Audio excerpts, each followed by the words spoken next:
Ungkap motif pembunuhan seorang ibu oleh anak kandungnya sendiri di Medan, Sumatera Utara. Salah satu pemicunya adalah karena korban menghapus game daring atau game online anaknya. Anak yang berhadapan dengan hukum atau ABH berusia 12 tahun saat membunuh ibunya.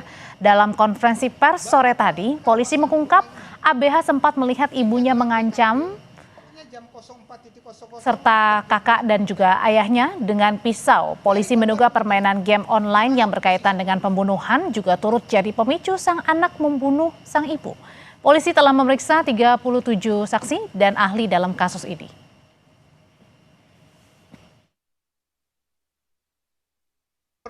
Melihat kekerasan yang dilakukan korban terhadap kakak, adik, dan bapaknya yang diancam menggunakan pisau.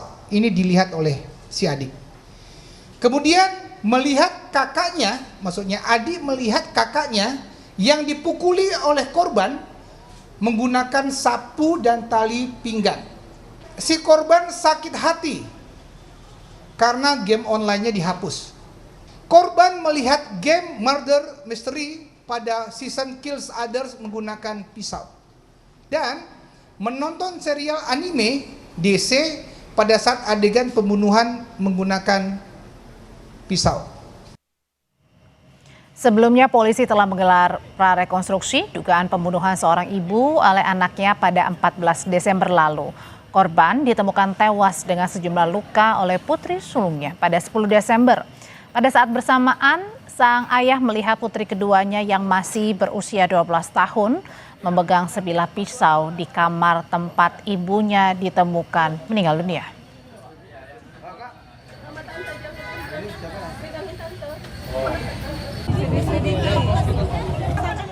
Mengetahui lebih dalam terkait dengan pembunuhan ibu oleh anak kandungnya sendiri, kita sudah terhubung dengan Kepala Polrestabes Medan atau Kapolrestabes Medan, Kombes Jan Calvin Simanjuntak. Pak Calvin, selamat malam. Selamat malam, Mbak. Pak Calvin, jadi kami ingin konfirmasi dulu yang pertama, jadi anak berhadapan dengan hukum ini yang masih berusia 12 tahun ditetapkan sebagai tersangka.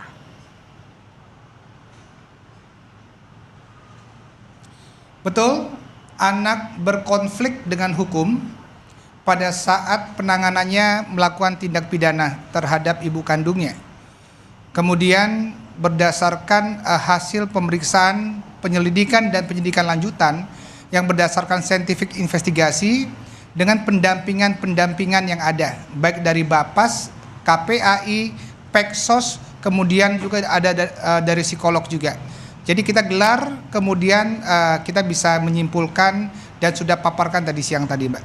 Oke, jadi anak berkonflik dengan hukum ini kan tadi dalam konferensi pers Pak Calvin mengatakan bahwa ada 3 pemicunya, di antaranya anak ini yang langsung melihat pada saat sang korban atau ibunya melakukan kekerasan kepada kakak dan ayahnya, termasuk adalah yang kedua pada saat ibunya ini atau korban menghapus game online milik anak berkonflik dengan hukum. Jadi dari 3 pemicu ini mana yang kemudian paling kuat sehingga anak berkonflik dengan hukum ini akhirnya ditetapkan sebagai tersangka? Saya melihat ada motivasi dan obsesi di sini. Motivasi yang ada, yang pertama adalah memang korban selalu mengancam bahkan memarahi suaminya, kakak yang merupakan anak juga, dan adik yang saya sampaikan tadi, katakanlah adik. Kemudian ada game online yang dihapus yang merupakan permainan adik itu sendiri. Yang paling dominan membuat amarah tersebut adalah pada saat tanggal 22 November, si adik melihat korban memukul, kemudian menyabat dengan sapu dan ikat pinggang untuk kakaknya di bagian kaki, di bagian paha dan lengan. Ini yang puncaknya. Tetapi kami melihat ada obsesi bagaimana cara si adik ini melakukan hal tersebut, dipicu dengan 2 hal.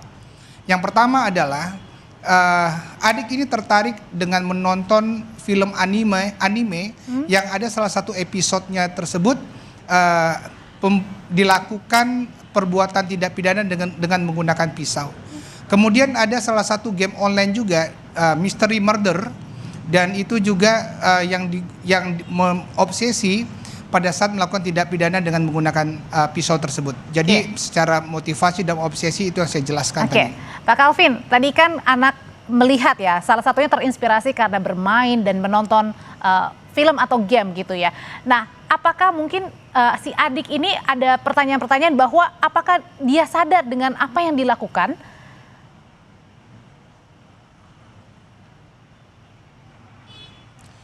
Baik, dalam proses penyidikan yang dituangkan dalam berita acara pemeriksaan disebutkan bahwa adik ini melakukan dengan sadar, mohon maaf sekali. Kemudian yang kedua, kita juga ingin mensinkronkan hasilnya dengan psikolog. Berulang-ulang kali psikolog ini melakukan pendalaman dan pendampingan yang ada. Ternyata hasilnya konsisten.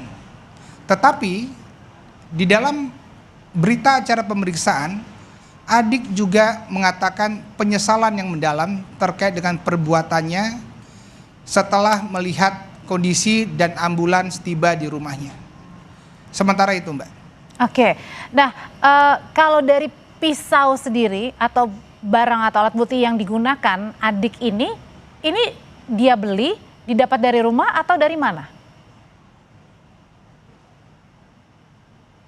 Ada 2 pisau dapur yang diambil si adik persis di depan kamarnya, yaitu bagian dapur. 2 pisau itu sudah ada di dapur untuk dipergunakan keseharian oleh ibunya sebagai korban dalam hal memasak. Jadi pisau itu tidak dipersiapkan untuk melakukan tindak pidana. Maka itu pada saat dilakukan lapor terkait dengan pisau pertama yang dilakukan perlukaan oleh si adik, ditemukan DNA di 2 bagian. Di bagian gagangnya itu DNA milik adik dan milik ibunya yang merupakan korban.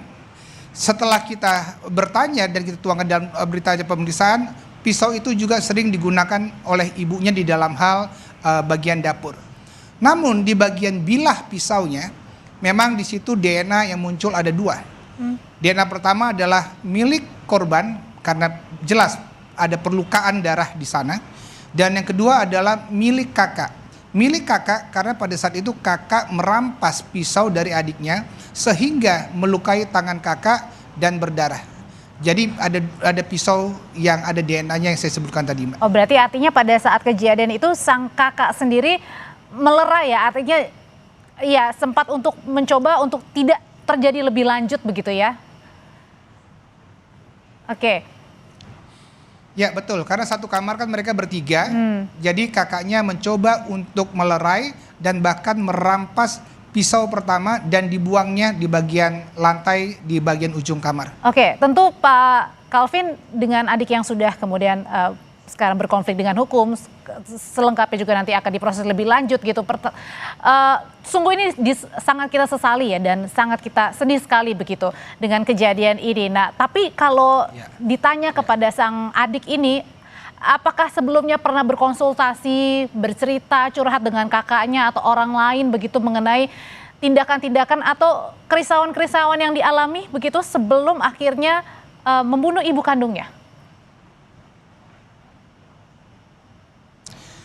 Proses berjalan, penyelidikan dan penyidikan kita mendalami terkait keluarga ini, baik dari sisi adik, baik dari sisi kakak, dan baik dari sisi ayah. Kedua anak ini sangat dibatasi sekali untuk berhubungan, berkomunikasi dengan pihak luar. Jadi memang sangat tertutup sekali keduanya. Kemudian Pak Calvin, yang kedua, mohon maaf, saya potong sebentar. Tidak ada omongan apapun sebelumnya. Pertanyaan saya sebelumnya, Pak Calvin, pernah nggak adik ini ya curhat begitu dengan apa yang ia lihat sebelum melakukan tindakan membunuh ibunya, termasuk mungkin kepribadiannya gimana keseharian adik ini? Baik, untuk kedua anak ini memang sangat dibatasi sekali untuk berkomunikasi keluar. Karena kedua anak ini, kakak dan adik ini sangat akrab sekali. Kemudian karena melihat kakaknya pada saat tanggal 22 November yang lalu dilakukan perlakuan dengan memukul bagian kakinya, inilah yang membuat si adik ini amarahnya muncul seperti itu. Namun demikian, untuk komunikasi keluar berdasarkan hasil pemeriksaan di area rumah dengan tetangga dan lain-lain, bahkan di sekolahnya, kita melihat bahwa keluarga ini cenderung sangat tertutup dan tidak terlalu terbuka untuk komunikasi dengan tetangga-tetangganya. Namun kalau penilaian dari sekolahnya terkait dengan si anak adik ini sangat pintar, sangat cerdas, kemudian beberapa kali ada perlombaan selalu menjuarainya. Demikian, Mbak. Oke, berarti aktif juga ya dan pintar begitu ya. Berarti artinya kalau dilihat secara biasa gitu tidak ada, ya tidak kelihatan lah ya. Biasa saja adik itu ya. Tidak ada yang menyangka terkait dengan kejadian tanggal 10 itu, Mbak. Oke, baik dari sisi kakaknya, karena malamnya baik-baik saja. Oke, Pak Calvin, kalau gitu ini kan anak baru berusia 12 tahun. Ya. Gimana proses pendampingan hukumnya? Pada saat terjadinya tindak pidana, posisi usia anak adalah 12 tahun 37 hari. Proses pendampingan wajib diberikan di dalam hal pemenuhan hak-hak mendasarnya. Hak sekolah, pendidikan, hak agama beribadah, hak untuk bermain, dan hak untuk belajar, dan seterusnya itu kita berikan. Pada saat tanggal 10 juga, pasca terjadinya tindak pidana, anak tersebut kita bersama dengan pendampingan di dalam hal untuk interogasinya juga diberikan pendampingan. Karena kami tahu betul bahwa masa depan anak ini masih panjang sekali, dan saat ini anak cukup senang berdasarkan ada pendampingan dari Dinas Sosial, KPAI, dan seterusnya. Sudah ditanyakan, ternyata anak ini sangat berinteraksi baik dengan polwan-polwan yang ada di PPA, dan dari gambaran-gambaran yang ada bernyanyi, ya puji Tuhan semuanya berjalan dengan lancar, Mbak. Oke, dengan proses-proses lebih lanjut yang dijalani oleh adik ini, artinya juga memang tidak ada orang lain ya, atau terduga pelaku lain yang kemudian bersama-sama bersama-sama dalam kasus pembunuhan ini. Kami mendalami secara deduktif ke induktif dan induktif ke deduktif. Pada saat kami tarik ke belakang, kejadian tanggal 10, kami mengambil CCTV di tanggal 9 dan di tanggal 8 yang mengarah ke pintu gerbang rumahnya. Dijelaskan di situ terakhir, korban yang merupakan ibunya itu masuk terakhir di tanggal 8 November. Dan sampai dengan kejadian di tanggal 10, pukul 04.00, korban tidak pernah keluar rumah.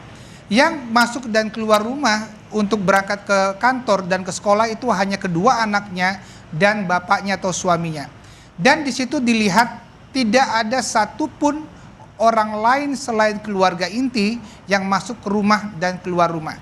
Itu secara deduktif yang kita lihat dari luar.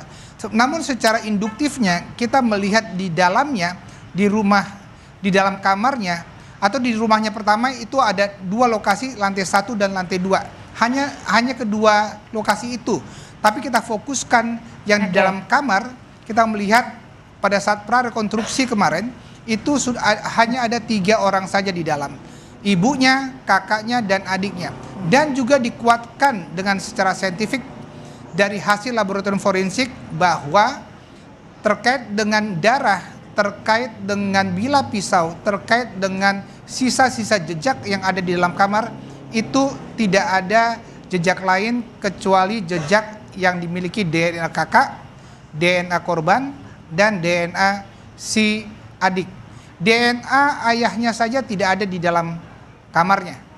Seperti itu, Mbak. Satu pertanyaan terakhir, Pak Calvin, anak ini tadi Bapak bilang terkenal pintar begitu, dikenal pintar, kemudian berinteraksinya juga baik. Tapi kemudian tidak ada yang menyangka mungkin pada saat itu luapan emosi akhirnya menyebabkan ia berani membunuh ibunya sendiri. Nah, terinspirasi juga tadi salah satunya karena bermain game atau menonton begitu. Apa imbauan yang bisa Bapak sampaikan kepada yang menonton saat ini, baik kepada orang tua maupun juga kepada keluarga, supaya kasus ini tidak ada lagi?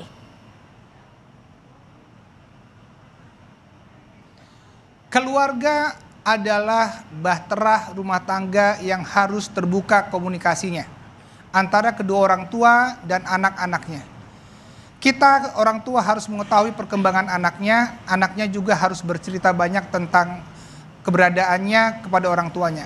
Kalau ini terbatas, berarti ada sumbatan antara komunikasi di dalam keluarga. Kalau anak merasa lebih nyaman di luar, berarti ada sumbatan komunikasi antara anak dan orang tuanya. Himbauan saya bahwa sejak dini komunikasi baiklah dengan dalam inti keluarga dan komunikasi baik dengan lingkungan sosialnya. Supaya kalau ada komunikasi lanjut, kita bisa mengetahui perkembangannya. Dan selalu bimbing anak-anaknya, dan kami juga menghimbau terkait dengan yang lainnya, jangan memviralkan foto-foto ataupun video-video yang terkait dengan status anak. Karena ini sangat merugikan sekali, kita menghormati. Iya, berarti kuncinya tadi adalah perbaikan komunikasi ke depan ya, baik antara hubungan keluarga dengan juga anak itu sendiri. Terima kasih Kapolrestabes Medan Kombes Pol Jan Calvin Simanjuntak sudah berbagi informasi paling baru di Sapa Indonesia Malam.